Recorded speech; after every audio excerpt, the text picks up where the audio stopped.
I'm pleased to welcome actually another one of an old friend of mine as well too. We went to school together, but he's here to introduce on behalf of the organization he represents.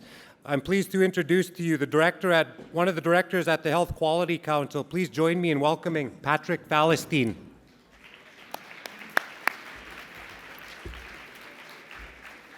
You want me to do like some Egyptian jigging?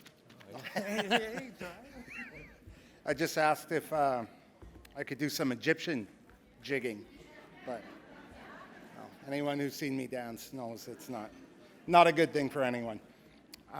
Good afternoon, everyone. Before I begin, I'd like to thank Gilbert, the elders, the knowledge keepers for starting us off in a good way by lifting the pipes and for the prayers. I'd like to thank the singers for opening our day with a song this morning. My name is Patrick Palestine, and I'm a settler to the land we're meeting on today, Treaty 6 territory and the traditional land of the Métis. I work as a director at the Health Quality Council, and we are proud to sponsor this year's wapahta conference. I am so grateful to the organizers of the wapahta conferences over the past 7 years for holding such a beautiful, authentic, and safe space for learning, bearing witness, and having a powerful shared experience. Yesterday, we heard from Chief Delorme that what we are collectively working towards through reconciliation is parity, for the two canoes to be riding together, side by side. Well, at the Saskatchewan Health Quality Council, we're an independent organization with a mission to accelerate improvement in health and healthcare throughout Saskatchewan. We partner with and support health organizations, community organizations, and communities across the province to improve the quality of health and healthcare by offering our skills in research and analytics, collaboration, and capacity building. Since 2019, we've been focused on building relationships with First Nations communities and organizations to better understand and to improve the quality of health and healthcare for their communities. At the Health Quality Council, we have accepted our inherited responsibility to work towards parity, particularly in health status and health outcomes for Indigenous and non-Indigenous populations. And now I'm honored to present our next speaker. She's an innovative change maker of Michif descent, hailing from southern Saskatchewan. Marilyn Poitras is a lawyer, negotiator, professor, film producer, and most importantly, a community builder.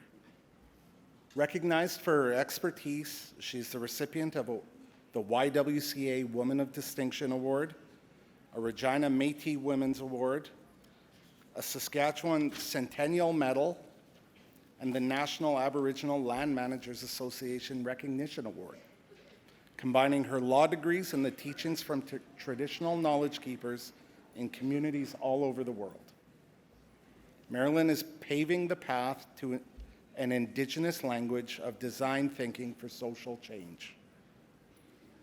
Marilyn's work with community leadership, students, and elders provides her with a strong foundation for working across the table on issues experienced in Indigenous communities and governments in Canada today.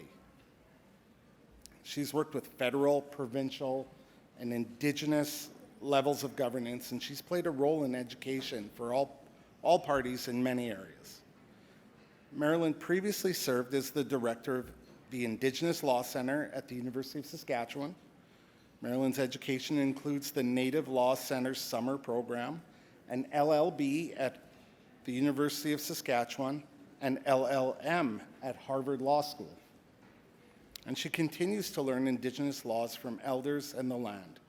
She's created a number of college and university programs for Indigenous people covering financial, legal, policy, mental health, and resource management.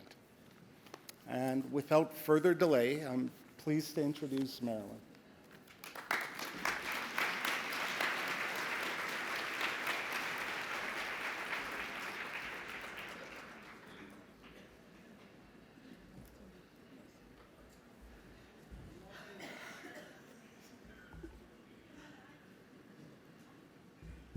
It's a really dirty trick to put the lawyer after the jiggers. That's all I have to say about that.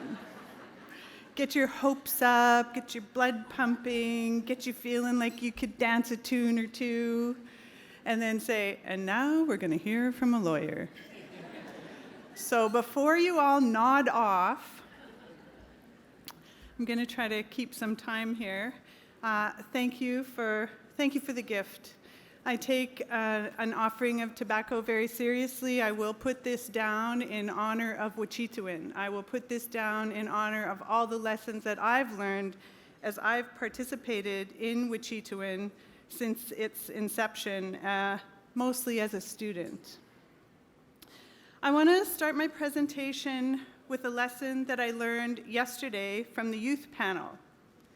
That's the panel that always lifts me, the youth panel. So I want to start by saying I honor the youth. I want to start by saying the youth who assisted in the setup and are looking after all the logistics. You can see them all over the place. They greeted you when you came in. They're sitting at the tables. They're helping out in all kinds of ways. I want to honor the youth who were at the meetings with their parents and grandparents. You know we all drag our kids there. You know they were there. So I want to honor those kids that showed up and did that. I want to honor the youth who spoke here and the youth who are speaking all over the country. And those youth are teaching us. They're teaching us to look after our land. They're teaching us to look after our families. They're teaching us to look after ourselves. They are asking us, we need you. Could you please step up? I want to honor the youth who are listening right now. I don't know where to look. There's a camera. I'm assuming there you all are. I want to honor the youth who are listening right now for giving us your time and your attention. I heard you. I heard you deep into my soul yesterday. Akamemok. Keep trying.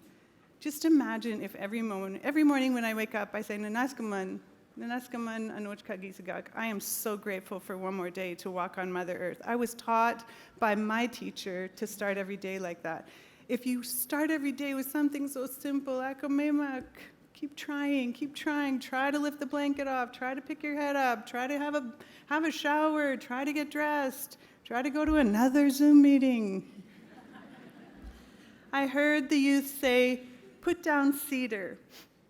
Some of us might use sage. I pray to rocks and I put them down. What do you use to put all of your best wishes into and then release it to the earth? Because we don't have that control. I really, really want to honor some of the sentences that I heard yesterday.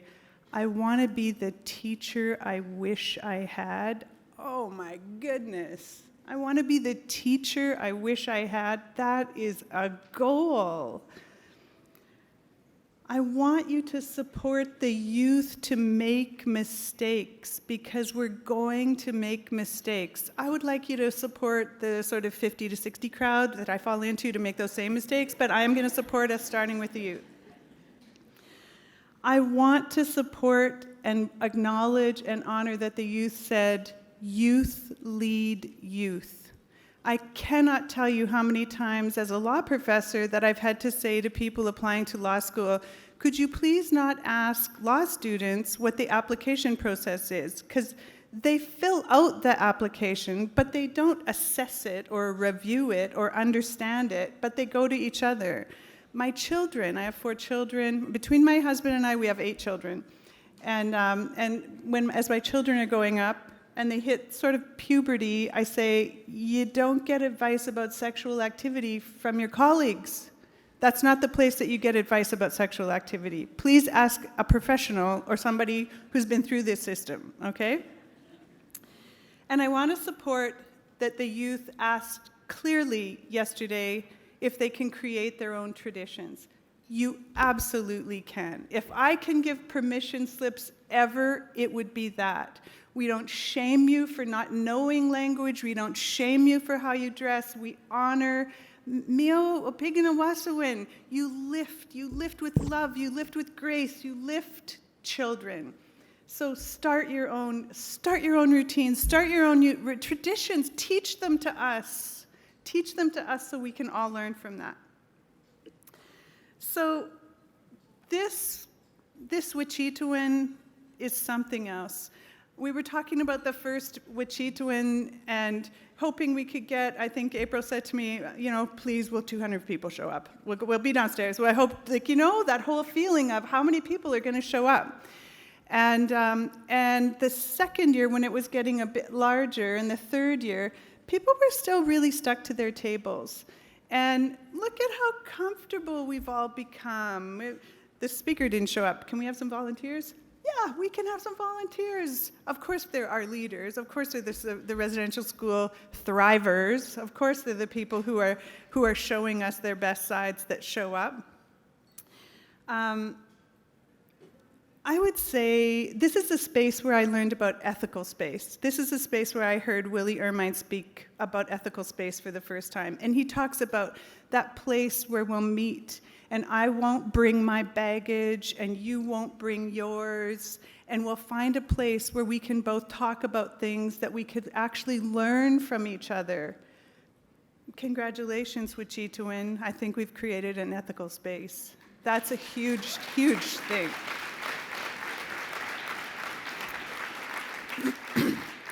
I didn't know Willie Ermine, and I'm going to tell a Lorna story. Lorna, where are you?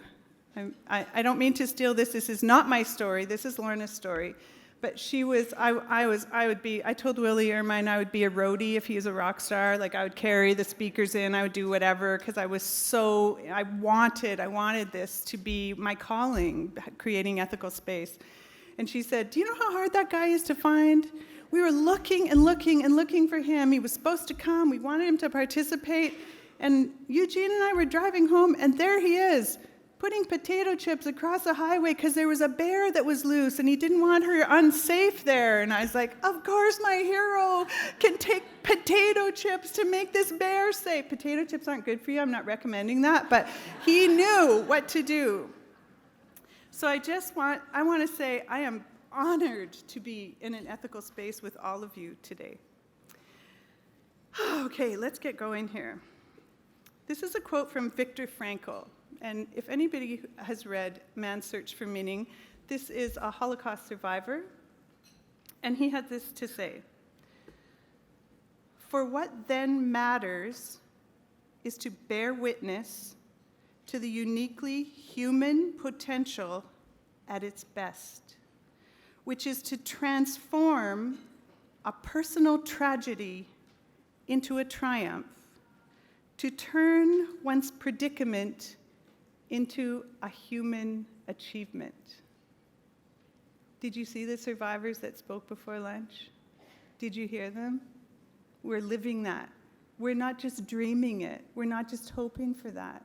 We are living something that a genocide tried to snuff the life out of. We have so much in common with Holocaust survivors. So that was beautiful for me, and I just want to honor his teaching. We are still here. We are still contributing. We are still working and living in spite of every experiment, in spite of every odd, in spite of all of it. My great-grandmother was one of the first girls to go to the Libret Industrial School. I just learned that 2 years ago. She's really hard to find because when girls went into the schools, their names were taken from them immediately, and so I couldn't find her original last name. If you look in your genealogy to find, as a half-breed woman, if I look in my genealogy and there are Indigenous women in my genealogy, that it just says this, French man married an Indian woman, and she has no name. And so it's really hard to find who she is.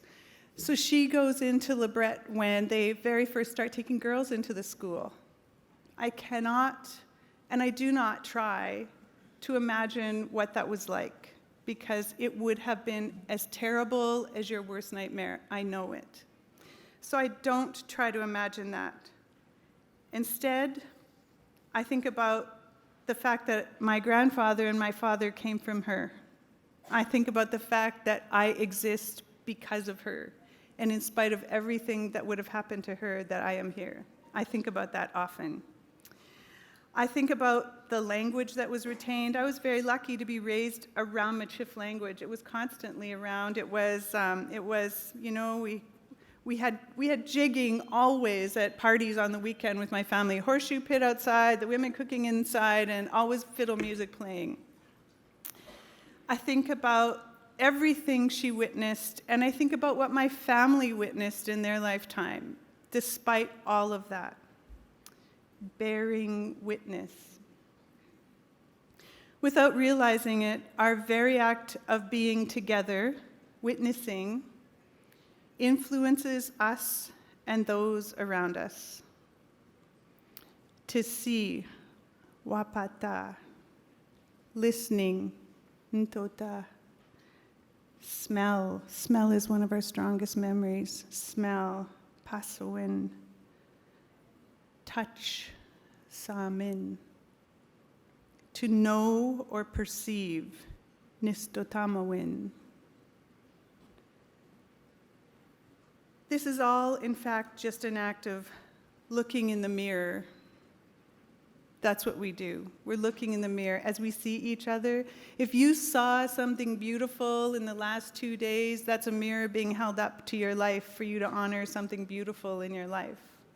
It's a hard lesson that I had to learn, that the people that I love and honor and respect are trying to show me how to love and honor and respect myself.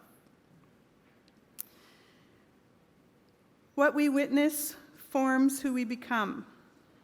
One elder that I work with calls that blood memory. That's coming back to you. It's in your blood memory. Fiddle playing starts and you can't stop yourself and you know it. You're a half-breed. You know it. There's a half-breed in there somewhere. You've got blood memory. You witness with all of your senses. You witness with your entire being. You witness with your physical. You witness with your mental. You witness with your emotional and spiritual. Witnessing is really hard work. You've heard that a few times in the last 2 days. Because witnessing is where wisdom comes from. What it is that you see or perceive as a witness is what changes you. How does it influence you and your choices? The truth, if there is only one, is that we are all witnesses. We have all got the responsibility to caretake our own wisdom. We have to do that. It's not a choice. Witnessing is not the information you take from books or lectures or even the stories. It is much, much deeper than that. It seeps into your soul like water. Water can find its way in anywhere.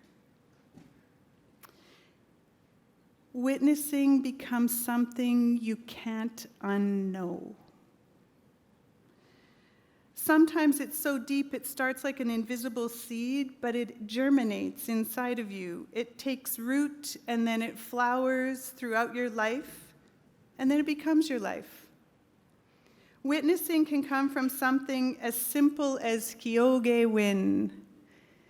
I work with qiyoge-win as a teaching, as a law. Maria Campbell taught with me at the law school, and qiyoge-win was one of the laws that we use. This is qiyoge-win, visiting around the table, visiting over lunch, visiting while we're shopping, our traditional practices back there. And qiyoge-win is a law. And that changes you. That qiyoge-win is the point of witnessing. Alma Kaitwehat, another elder that I taught with, is passed now, the late Alma. She taught me that babies come with all of the knowledge of the universe. And as they grow, they release that knowledge. It comes as a full package, and as your baby gets older, they release that knowledge. And they have to learn again, what is the life that they've chosen here on this earth? Do you want to know if you can see that for yourself? Of course you can. Think about a baby's hands. Think about knowing every time you go close to a baby and you nudge their little fingers, they latch onto you. They are holding the story of the universe in their hands. And as they get older, their hands start to open and they start to release the information that they brought. So those babies are bringing the knowledge of the universe with them. We intentionally put babies on their way in from the spirit world with our old people on their way back to the spirit world, because there's witnessing, kiyôkêwin, that has to happen in that space. Something transfers. It's not language, although there might be lullabies and there might be crying and cooing. It's something deeper than that. It's an energy that moves from that new life going into that aging life. Sharing space alone can trigger witnessing. Those who raise us shape the lens of our witnessing and our capacity. They inform how we listen and which part of our body we listen best with. I listen with my eyes and my ears for sure, but I also pick up the energy of a room. If you've been vulnerable, if something's happened to you in your childhood, if there's trauma there, you know vulnerability and you know the energy of a room and you know how to read it. I have this weird thing that I look at people's hands to see if I can trust them, and that's from being in the hands of somebody that abused me as a child and I couldn't trust. And so I know by looking at someone's hands whether I can trust them or not. Is that real? Is it energy? Is it something else? I pick up information and I honor the information that comes to me. Ask yourself, where do you take information in your surroundings? Because taking that information in and witnessing is about sense making. We're trying to figure out, what is coming here? How do I feel about it? And do I have to act or think or respond in any way to this information? When I was asked to speak here this year and I was told the conference was going to be called Bearing Witness, I was immediately taken back to the Olympics in Vancouver and a trip that my family took out there to visit one of my former students. There were a number of First Nations whose youth were brought together to perform a dance at the Olympics, and the youth were very, very hush-hush about it. They weren't allowed to tell their families about it, and there was a feast that night. So we were invited to the feast, and at the feast, the youth were going to dance, and so we were sitting with our colleague, our friend, that had invited us, and in the middle of all of it, someone came in, and it was about half the size of this, I would say, the center we were in. And somebody came in with loonies, and they went to a few different people in the room, and they handed the loonies out. And I was very curious about what's happening here. And our host actually got a loonie given to him, and he was so happy. He was so proud, and he was hanging on to the loonie. And I said, what have you got there? And he said, I've been asked to be a witness. And I said, what does that mean? And he said, oh, people are asked in the community, and they're given a token so that your job is to remember today. Your job is to witness this. We have responsibilities around our witnessing. It matters. It matters that we witness. Witnessing is a really important job. There's responsibilities attached to witnessing. And then the youth came, and they danced for all of us. And I wondered if I would have remembered it differently had I been asked to be a witness in that space, or would I have witnessed it just the way I had witnessed it as an observer and an outsider to that community. So I'm a teacher, I can't help myself. My kids hate it. They call them sit-down talks. Okay, we gotta talk about this. And so I was thinking about what I want to share with you, and what I've done to share is I've kind of woven what I've learned in the last 2 days as I've been with you into what I have for teachings in my life. And what I've witnessed at this conference from the speakers, from the entertainment, from the friends and colleagues. So I'd like you to put your witness hat on and think with me. And I want you to know that whether you realize that you're a witness or whether you've been given a token to remember or not, there are other ways that we understand that we are witnesses, because there are lessons that come to us that we can't escape. The late Sâhmin qiṭwēhat, Alma's husband, we taught together at the university. And Sâhmin has a teaching, and if anybody, I only have 5 stories, so some of you all have heard this story already, just bear with me, okay? This is a Sâhmin teaching, and he says when we share, and they were doing a teaching of the circle, and you share, I'm trying to share into the middle of the room, because that's what I've been taught to do. And when you share into the middle of the room, there are some things that'll sneak out across the floor, and they'll pull on your pant leg, and they'll sneak up and pull on your hair, or hide in your scarf, or hide in your collar, or hide in your pocket, and you'll take them home with you. And you might not know you took them home with you. But it could be, damn, I haven't heard the Orange Blossom special in a long time. I'm going home to Spotify that. Because it made you happy. It made you feel good. It made you want to remember that feeling of maybe being with family another time. I'm so projecting here. And it might be, she really made me mad when she said that. I didn't like how she said it. I don't agree with what she said. And that little rascal crawls across the floor and comes up and just hangs on you, pulls on your ear a little bit, and goes home with you. It might be the laughter. Cadmus Delorme blew me away. Like, I've never cried and laughed so many times in 1 hour in the same speaker in my life. And so I just kept thinking about what he could do with us with his teachings. So those are called rascals, and they will go home with you. It will evoke a memory. You will have created an emotional response to something that happened over the last 2 days, because that's what witnessing is. Some of the people that participated in the pipe ceremony or the sweat that was offered, they have a different knowledge base of that part of the 2022 qiṭwēin than those of us who weren't in those spaces. So my memory of those will be only to witness a verbal message that they happened. And I will attach to them my own experience of what I know happens in a pipe ceremony or a sweat. And that will be how that gets stored for me. That will be my sense making. So witnessing and visiting and qiฮ่okêwin is all tied to sense making, because we're like little computers. We're constantly trying to stuff things in different places to make sense of who we are. Those that were here yesterday and today, you heard the drum. The drum started us. There was an honor song for support workers yesterday. The songs yesterday were really fast.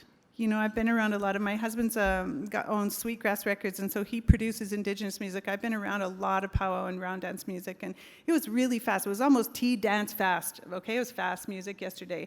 And it was like waking us up. It was bringing us to this space. It was going into every corner and disturbing all of the energy in all of the corners around us and saying, wake up, keep up, come on, wake up. We're gonna, Wanska, we gotta get going here. We gotta remember this. It gets our heart pumping because it is the heartbeat. That is the point of the drum. Drums were the gift this year, which was so beautiful given the fact one of our youth said that she was being shamed for not being able to drum, and then she was gifted one. I cried for that. That was pure joy for me to watch her be gifted that in this setting. A person who isn't culturally attuned to this, that might look like a great art piece. Wow, I would hang that on this wall. Okay? Some of us who might be a little bit more musically inclined would think, I am going to learn how to play my new drum. That is a great musical instrument. That's what I'm going to do with that. But in fact, the drum is a spiritual offering. All of the material that drum is made from, it died so that drum could have life. That's an offering of the life of the wood, of the life of the hide. There is a spiritual offering. For traditionalists, that drum will be feasted, smudged, and cared for. My husband's tagline, the drum is alive. The drum is alive. It is the heartbeat of Mother Earth. Yesterday, you heard so many thank yous. Thank you, thank you, thank you, thank you. Naskamon, kinanaskumten. So grateful. Merci. We heard so much language yesterday. It was fantastic. What do you do when you don't know what the language is? How do you witness that? If you aren't taking it in auditorily in a way that you're used to, other senses come alive. And I have a family member who is in a wheelchair, and I know that he gets information in other ways now that he didn't get through his body, or that he can't get through his body now. So information comes to him in other ways. Do you tune in? Do you feel in? Do you tune out? Do you feel excluded?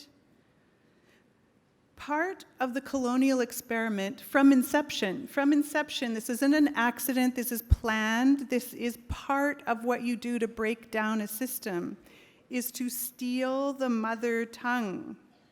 It's a direction that was given to Christopher Columbus upon leaving. Take the mother tongue. We see it as the main driver in residential school, and you heard quotes over the last few days. Thank you, thank you, thank you, thank you, thank you, thank you. Thank you is a traditional way to set the stage. Let's start in a good way. I have witnessed elders who pray and they name every one of their children and their grandchildren. They name all of the people that they've been helping. They name all of the grace that they've had in the day. They pray so hard in gratitude, they cry. They know gratitude. Thank you is a very big part of witnessing a life, witnessing your day, witnessing a conference. It's how we start. Thank you for prayers. Thank you for cooks. Thank you for the drum. Thank you for the laughter. Thank you for the teachers. Thank you for the children. Thank you for one more day to walk on Mother Earth. You also heard a little bit about what is my field, so I'll own my lawyer self at this moment, and witnessing in a legal setting.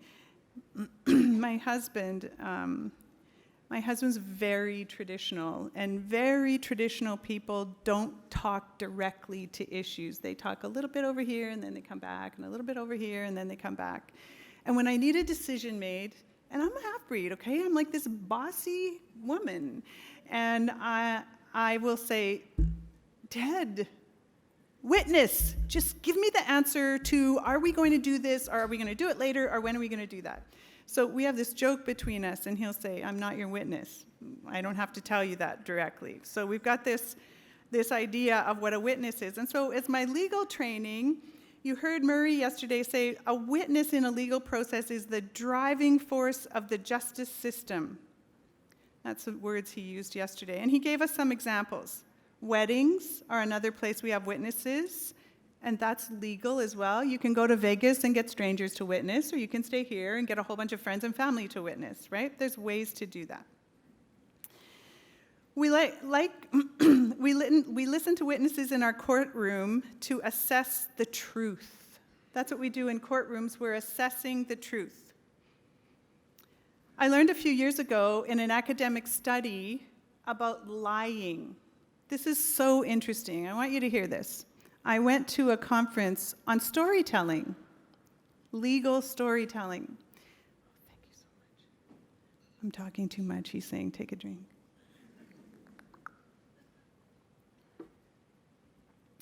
So I want you to shout some answers out.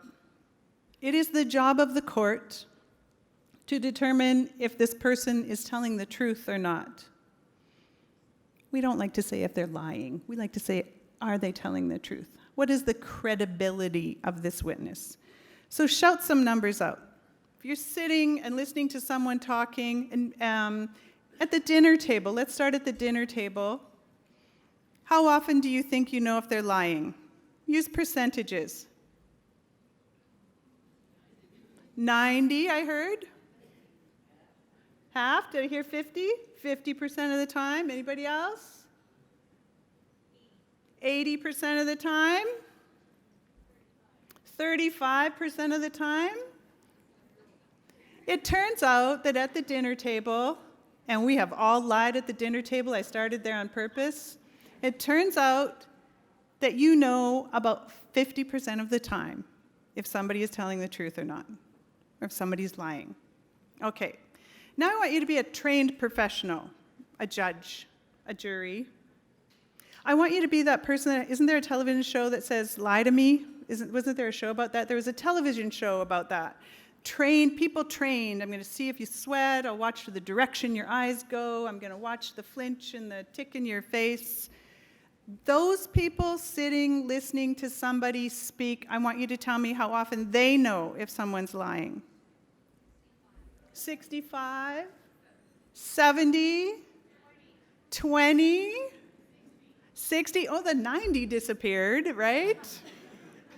No, it's about 51% of the time. So I want you to think about witnessing what somebody is sharing with you. First of all, you latch on to the things you wanted to hear. That's our default position. We latch on to what we wanted to hear. Oh, that makes me feel better because that's how I already think and I feel better now, and I can't remember what else they said. And so latching on to what's happening is often, it's called confirmation bias, and we're trying to latch on to what we already know. There are Western notions of witnessing, like witnesses in courtrooms and weddings. Back in the day in England, when a father passed property on to a son, he would take a shovel of dirt of the land that he was going to pass on to his son, and it was him, and it was his son, it was a boy to a boy, a man to a boy. And it would be done in public, and the boy would be tapped on the head with a shovel of dirt, and now there's witnesses everywhere to show this property has been passed to my boy.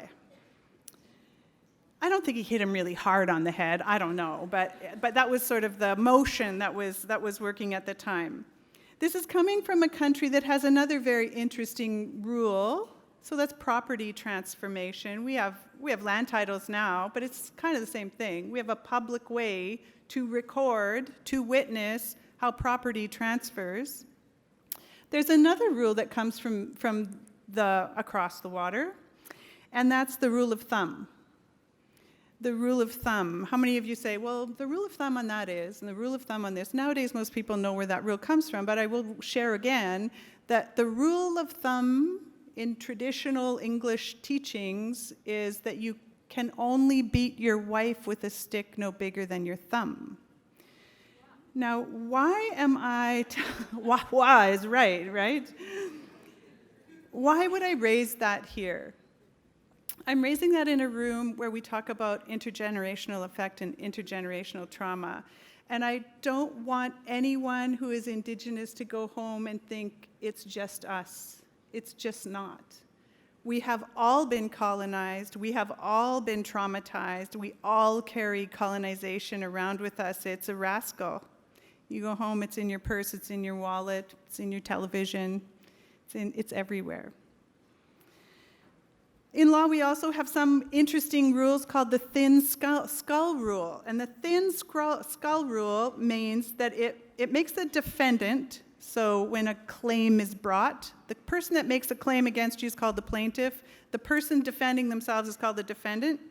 In the thin skull rule, the defendant is liable, must pay for the plaintiff's injuries, even if the injuries are unexpectedly severe owing to a previous existing condition.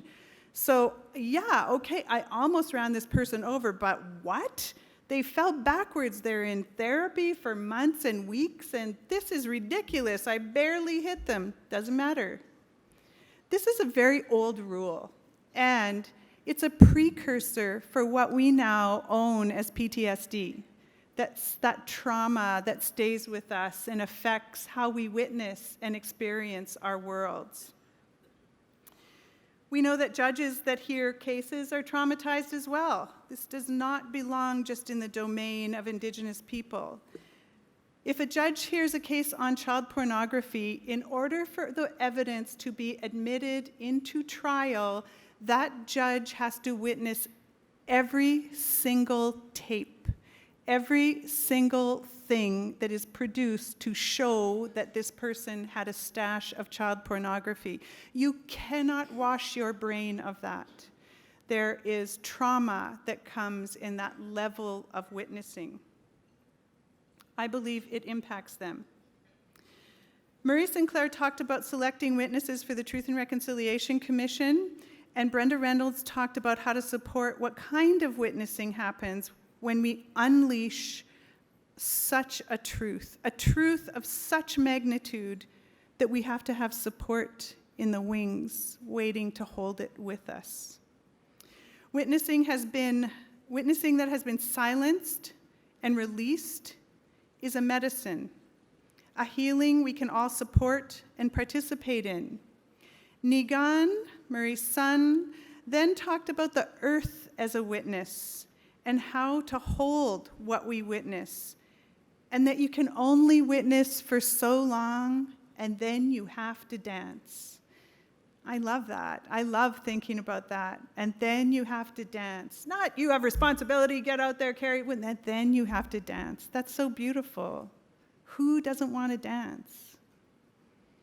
One of the skills that I've developed because of my legal training and because of some of my own childhood trauma, and maybe because of some of my Cree and French and Irish heritage, is to pay attention to what is not said. So I was taught to think of it like this. I might be able to tell you these things that were said in the room in Wachitawin in 2022, but there's a space between every one of my fingers, and I have to pay attention to what might be resting in what's not said and who's not here. There are places and spaces that will disclose truth, and truth that we insist to hide in. Truth that is not comfortable is often not welcomed. Were you paying attention to Murray Sinclair yesterday? If you can hold up your hand, I want you to tell me what the image was behind Murray as he was speaking yesterday. Anybody notice that? What was it? An eagle. Anybody else see an eagle? You saw the eagle? Saw the eagle? Anybody else see anything else? A child. So an eagle, we have traditional teachings about an eagle. We've got teachings about one parent, the body is the family. We've got teachings about eagle medicine. There's the grandfather. Behind Murray, and I took a picture of this, there was a picture that looked like kind of a drum. And every time the camera just went on Murray, there was a child facing Murray, and it looked like this child was speaking in Murray's ear. And I got up and took a picture of it because I was like, look, there are children whispering truth into Murray's ear in the painting behind him. This is amazing. So when you go back and watch Murray Sinclair, I want you to see the whispers of the child. Is that important? It's the only reason we're here. It's the only reason that we exist on the planet as a species is to look after the children. That's our job. That is our job here. We can pretend we need to be heads of corporation, but you better be minding the children. We know that that is the most vital link. I believe that. That is the most vital link because it's the one they tried the hardest to break, the bond between children and families. That's the one that it happened with Jim Crow in the States, it happened here with residential school, and the continuous apprehension of children, continuous abduction of children. Why that? Why that? Intergenerational trauma, of course, is still being understood, but we know it's real. We know it must address the impacts. We must address the impacts of it from the perspective of treating each other well. In fact, there's a scientific study on mice.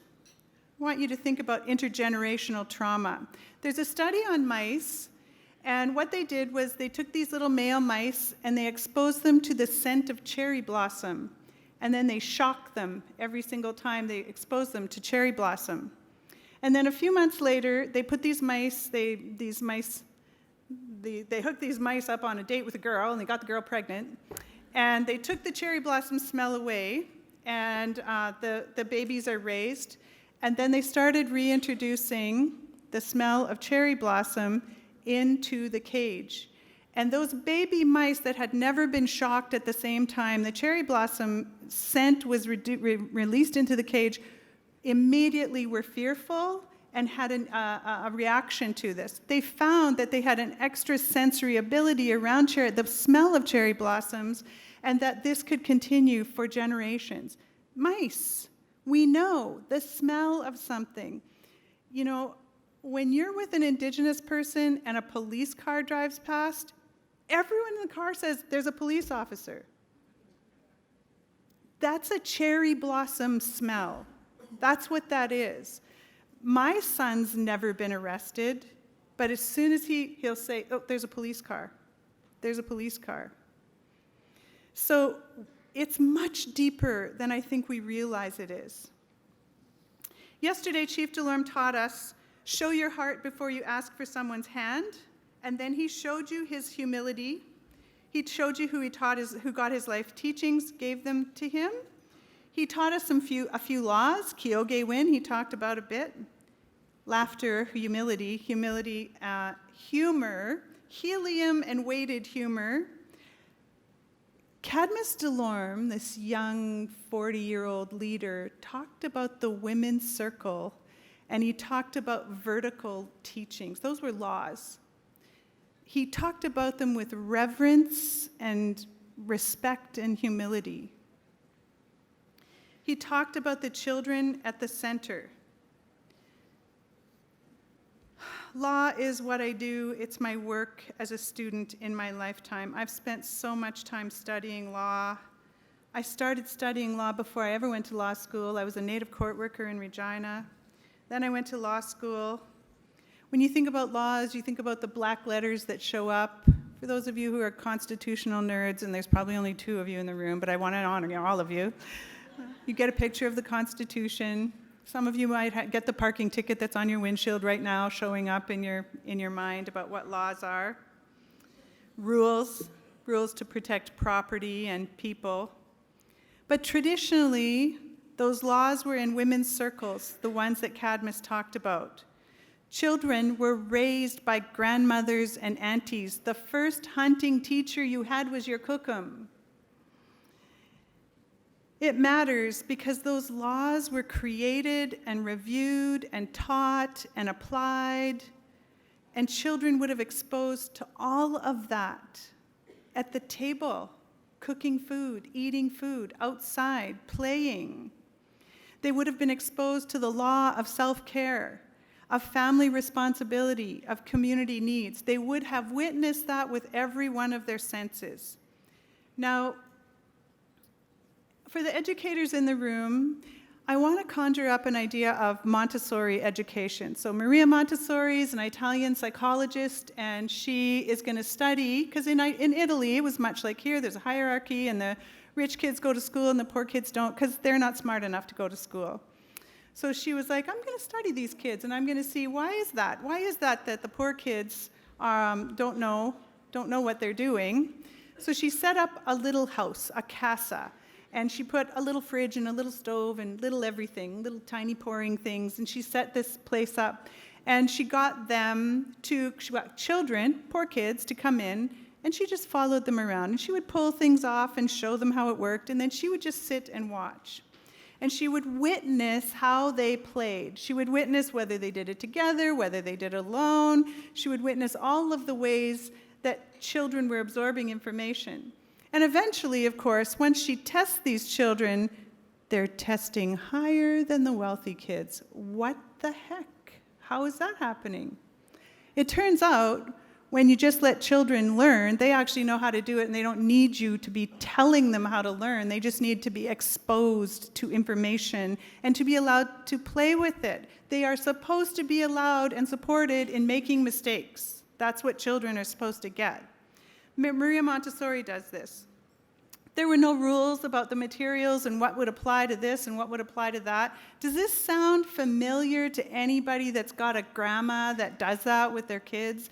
That follow the child model was our traditional form of teaching. That's what Kukums did. They just followed the baby around. I don't know, we're going out here. We were outside, we did this, we did that.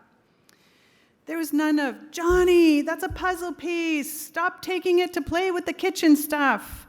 But teacher, it's a banana. Look at the shape of it, right? That the kids weren't shamed into taking different pieces and using them.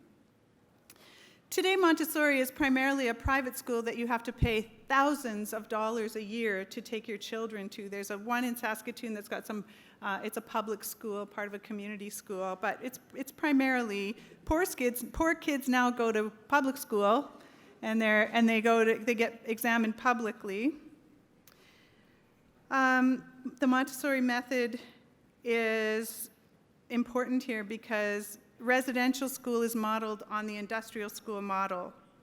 The Industrial Revolution came along, and we needed factory workers, and we needed people to work shift work, and you only need a certain amount of skill.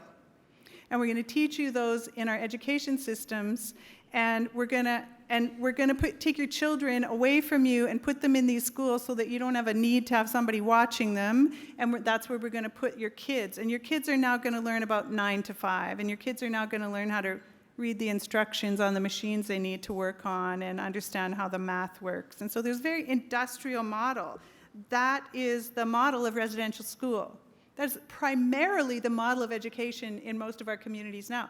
The witnessing that Cadmus talked about, baby boomers didn't learn anything. The next generation learns a little bit more and a little bit more till we now have a bunch of youth, and some of them are in the room with us, who actually have been taught all of the things, and they're like, oh my goodness, what have you people been up to? Who left the adults unattended here?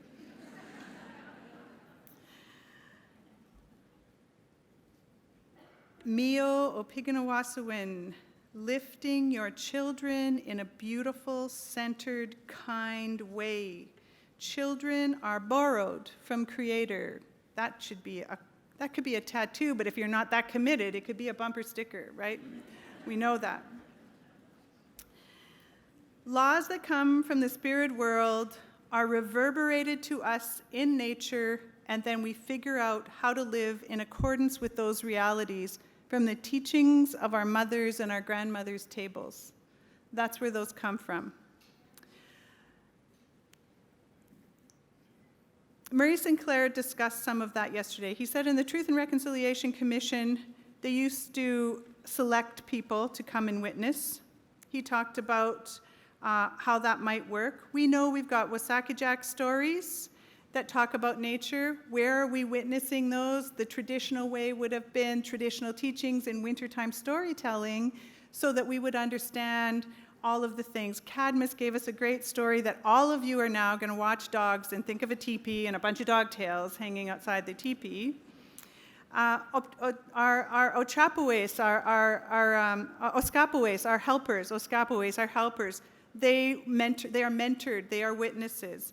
Midwives mentored people. Birthing and death was witnessing. When you want to learn, many of our traditional practices about caring for bodies when they leave this world are still practiced in our communities, and people have to learn how to do that. You don't go on YouTube for that. You have to go somewhere to witness that. Hunting, preparation for a Sundance. Children would be around the camp. They would see the activities. They would understand who's going in, who's coming out. They would hear the caller at the end of the day. The sun is going down. The children need to go inside. They would say, why do I have to go inside? And there would be teachings about that. Shaking tents, ghost dances, chicken dances, picking medicines, all of it had traditional witnessing practices, and those are our roots, okay? Tattoos were medicinal and ornamental. Today, they are being used as a reclamation process of the body. So many youth are trying to verbalize through their body tattoos who they are. And I need to shout out to artists. There's an artist in British Columbia named Shane Jackson, and he went to law school. And when he was finished law school, he went back into his community, and he was told by the elders that the artists were the law keepers traditionally. And when he tried to explain to the old people in his community, it's really important I have this Canadian law degree because now I know what the Constitution is, and he was trying to explain to them what it is and looking it up on his phone because none of us can quote from the Constitution. Well, some of us can say existing Aboriginal treaty rights. And the elder said to him, "You see that little girl walking over there? She's got that sweater with the two-headed phoenix on it. That's my Constitution. And she knows that that's our Constitution. And she knows the teachings around that bird, and she wears it proudly. And she is never going to forget what our Constitution is because she didn't wait till she was 25 years old to go to law school to figure out what a Constitution was. She's been living with it all this time." Okay, have we witnessed that here today? We have.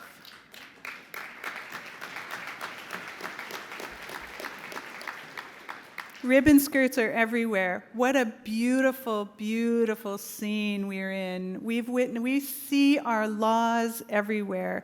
I need you to know that laws are not static black letters on pages. Laws are what are inside of us that help us know how to be together. The ribbons on the skirts, every color means something. The pattern material is the grandmother print. Everything means something. The sashes that we've seen in the last few days, that weaving together of communities, that's my life in that sash. That's my children's lives in that sash. There are laws in there. I talked about the drum. Ribbons have meaning, rocks have meanings, flowers have meanings, shells and beads and porcupine quills and feathers. They have laws attached to them. There's a prediction that I was told about 15 years ago, and that is that when you see the grandmothers return and they're everywhere and you can't escape the visible sign of the grandmother, that our healing will start. Well, those skirts are a symbol of the teepee, which is the lodge of the woman, the heartbeat, the fire, iskoteo, the fire of the woman. They're here. All of that prediction is here right now. We're not waiting for that anymore. It's here with us right now. We have to go home for teachings. Witnessing is so crucial. Yesterday, one of the speakers said, "I got a buck last weekend and I want to know," Autumn told us, "I want to know, how am I going to attend this thing?" What is her option for witnessing if nobody steps up? She told you what it is. YouTube. YouTube is a new witnessing form. If we know that and it's the language, let's adopt it. There are many elders that I have been privileged to learn from, so many knowledge keepers, and many of them don't want it recorded, but many of them do. And that will be a choice of each teacher about their comfort level in those places. So let's think about that. I asked Murray Sinclair after a speech he gave in Regina about 5 years ago, if you could have a magic wand and you could do anything, what would you do for youth? What do we need? And he thought about it for a really long time, and he said, "You know what we need? We need superheroes. We need Marvel comics for Indigenous people. We need Wakanda. We need the woman king. We need that." And the artists are bringing hope and bringing strength and bringing superpower heroes to life for us. Willie talked about sports people and talked about this is a decade of language. Brenda Reynolds is a superhero for me. She inspires me every time I hear her speak. And she spoke of creating something from nothing.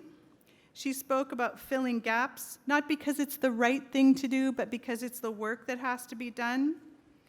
She educated all of us in this very room a few years ago about 15 or 17 youth at Gordon's First Nations being the first group of claimants on residential school abuse.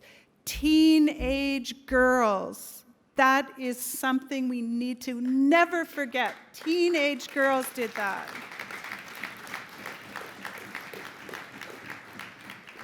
She talked yesterday about a janitor who saved the day. These are not people on coins or stamps. These aren't even people you would know if they were sitting right beside you in this room. Those are superheroes for us.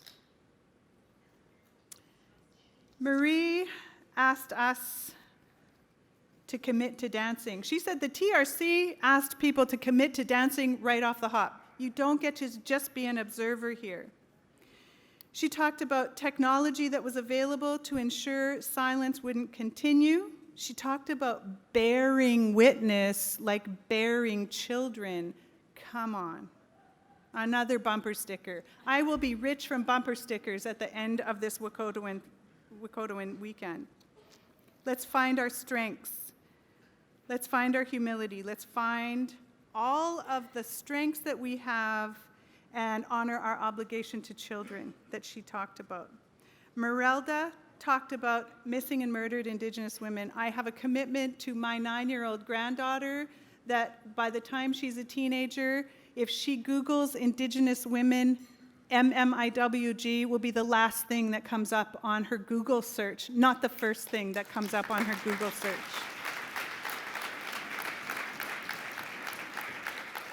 Merelda is right. We are studied for our deficits. That is all we are wanted for, is what our broken parts look like. So I'm coming to the end here. You'll be relieved to know that I'm going to let you get a breather here. I want to honor all of the work. I want to honor a comment made by one of the survivors on the stage here today when she didn't say settlers. She didn't say newcomers. She said our relatives from across the water. There has been a practice of naming people in a relationship as a relative. And Maria Campbell taught me that during treaty time, we actually said, those are our brothers, those are our sisters. If I said to you, I'd like you to meet my friend Neil, I would like you to meet Neil, you might get an idea, oh, who's that Neil's hanging out with? She seemed kind of friendly. And you might get ideas about my relationship with Neil. If I said, I'd like you to meet my friend Neil, you might get another idea. If I said, I want you to meet my little brother Neil, you would have an exact understanding about the relationship between Neil and I based on the fact that we know our relationship structures. And so during treaty times, you don't call them the people that aren't your relatives. You have to make a family for a treaty to work, or it will be broken over and over and over, because you can't break things with family. So how do we make family relationships again? Witnessing can be traumatizing. North Battleford has horrendous witnessing wrapped into the land, bringing children out of a residential school to watch 8 of their chiefs hung. Children. We've got the Colton Bushy issue. We've got so much tragedy wrapped up around that. How do you begin to heal and unpack that and heal the stories that have gone into the land there? Public shaming that happens in courtrooms and stores.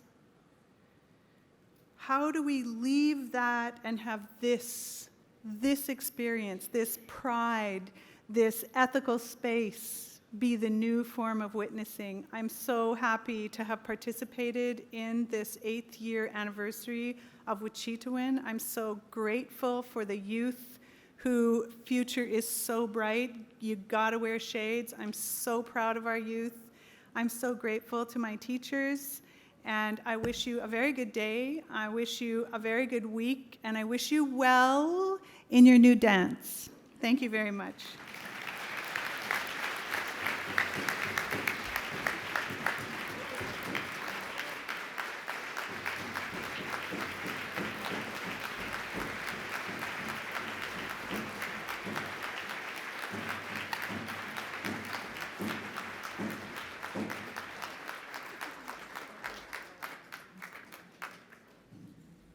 To say one more thing. Don't give a half-breed the microphone. That's what I have to say. I have a lot of opinions. I have more than one law degree. I don't get to speak in a space where Neil has the curiosity and enthusiasm of a child with every speaker that comes up here. Where do you see that? April literally has love oozing out of her every time somebody comes up here. It is a beautiful experience to be in a place where everybody's so comfortable and the hosts make you feel like you're at their house for dinner. So I want to thank Neil and April for that.